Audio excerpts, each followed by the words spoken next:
Welcome to the Good News with Nisi. It's me here, Nisi, and I hope you're all doing very well. I'm here excited, as always, to spread the good news. So, we have been working on the book of Matthew. That's pretty much the book that I'm starting with on this channel. Originally, I had planned on reading 2 chapters per video, but I reduced that down to 1 chapter per video just so that I don't have to rush through the reading and so that I can dive a little deeper into certain things within the chapters. Now, as you've seen previous videos of mine, I do love some good trivia. So these are the 4 questions that you need to listen out for during this reading, and they are as follows. 1. What is leprosy? How did Jesus handle the leper? 2. What impressed Jesus about the centurion? 3. What was Jesus doing during the wavy boat ride? And what were the disciples doing? And 4. What did, quote unquote, the time, end quote, mean in Matthew chapter 8, verse 29? And why do you think the people of the city wanted Jesus to leave after the events? Okay, so those are the trivia questions that I want you to listen out for, and stay until the end of this video and let's see if you get them right. I'm reading from the New King James Version of the Bible. So if you're reading along with me, perfect. But if you're not, that's okay. Just keep in mind that I do highly urge you to read the Bible for yourself later. So let's get into it. Jesus cleanses a leper.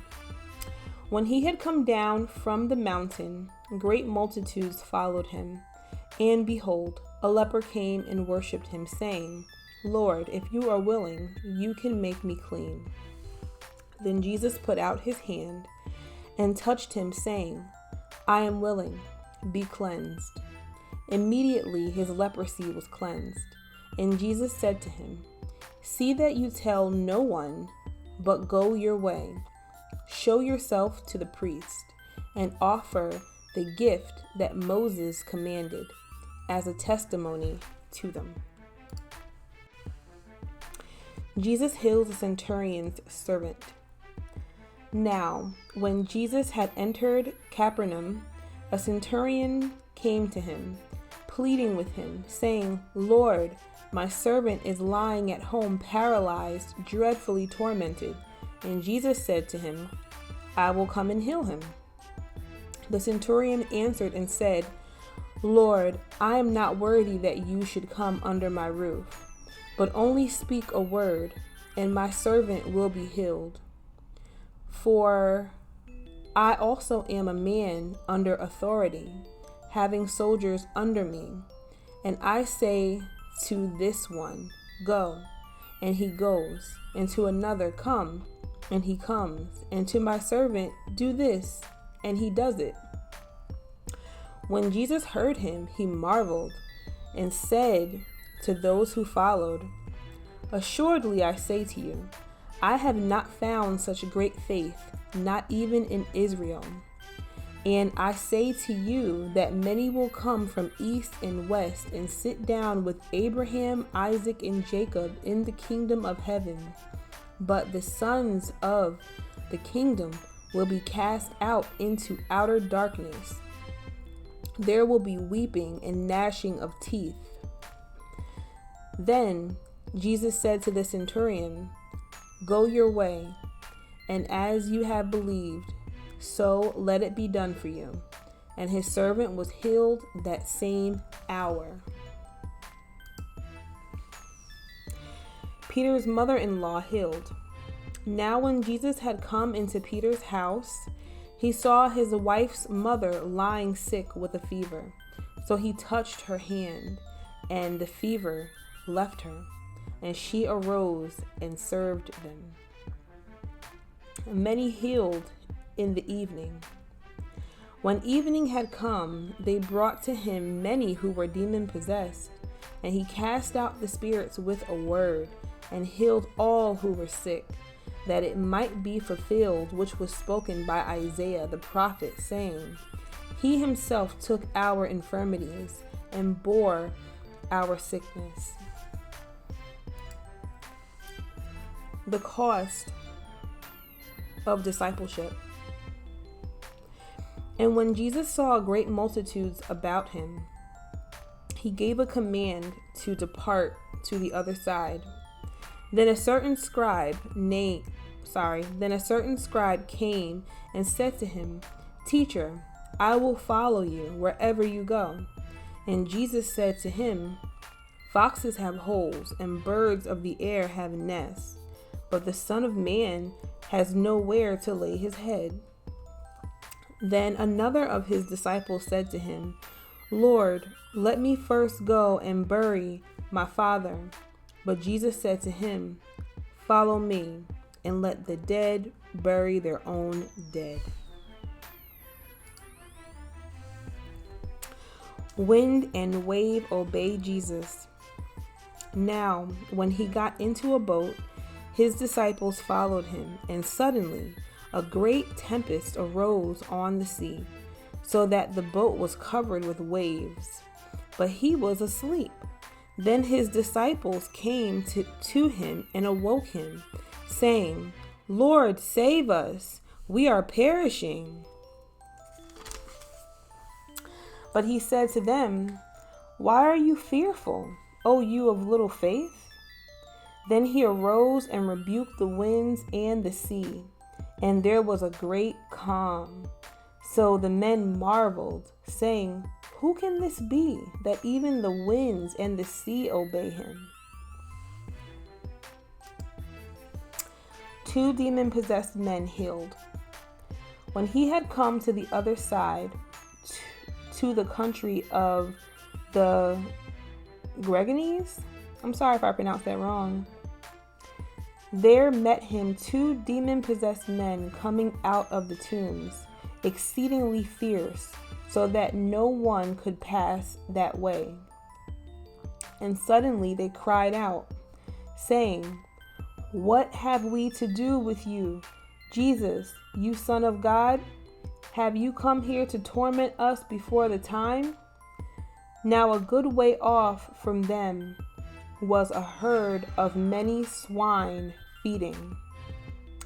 So the demons begged him, saying, "If you cast us out, permit us to go away into the herd of swine." And he said to them, "Go." So when they had come out, they went into the herd of swine, and suddenly the whole herd of swine ran violently down the steep place into the sea and perished in the water. Then those who kept them fled, and they went away into the city and told everything, including what had happened to the demon-possessed men. And behold, the whole city came out to meet Jesus. And when they saw him, they begged him to depart from their region.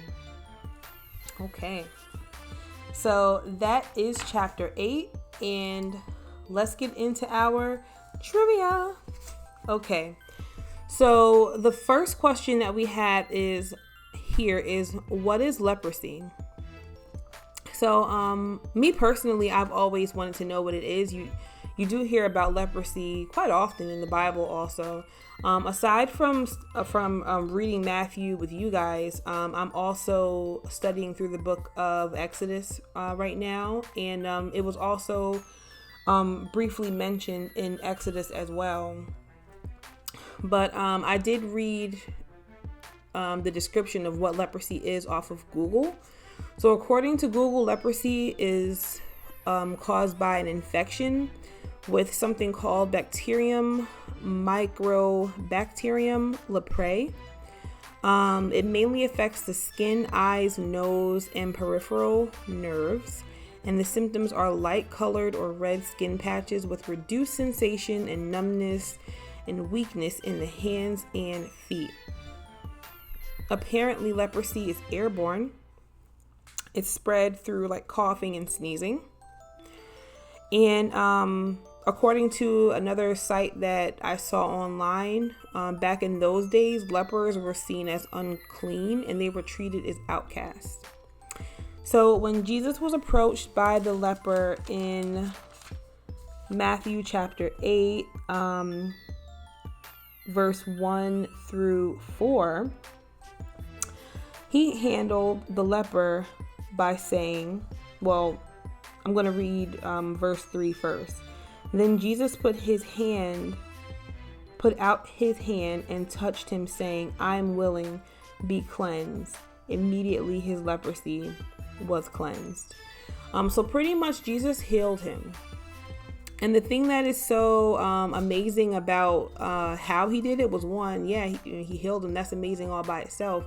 But two, he touched him. Like, I noticed in the Bible, they made note that he put out his hand and he touched him. And that is a really big deal. That shows just so much faith. You know, other people would be afraid to touch someone that had such a contagious disease. Nowadays, there are a lot of medicines for leprosy. So when a person gets it, you know, they can pretty much get rid of it. But back then, that wasn't the case. It was very contagious.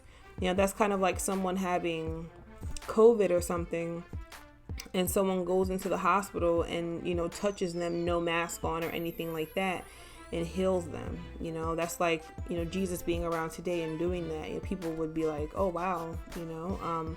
So I thought that was really amazing. Not only that he healed him, but how he did it. I think that was very amazing. 2, the question was, what impressed Jesus about the centurion? It was pretty much his faith.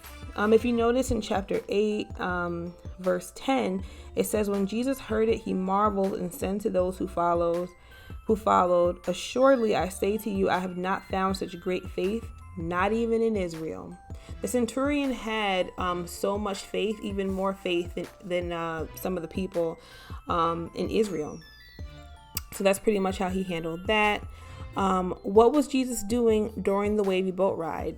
Well, if you look on chapter 8 and look at verse, 24, it said, and suddenly a great tempest arose on the sea, so that the boat was covered with waves, but he was asleep. So Jesus was asleep.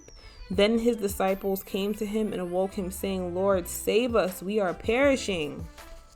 So Jesus was asleep at first, and his disciples were pretty scared, and they woke him up.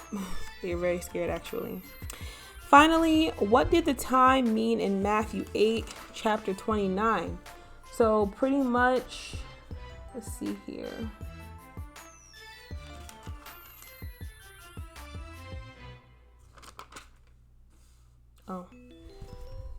So let's see here. So if you look at chapter 29, it says, it's referring to the men who were demon possessed. So pretty much it says, and suddenly they cried out, saying, what have we to do with you, Jesus, you Son of God? Have you come here to torment us before the time?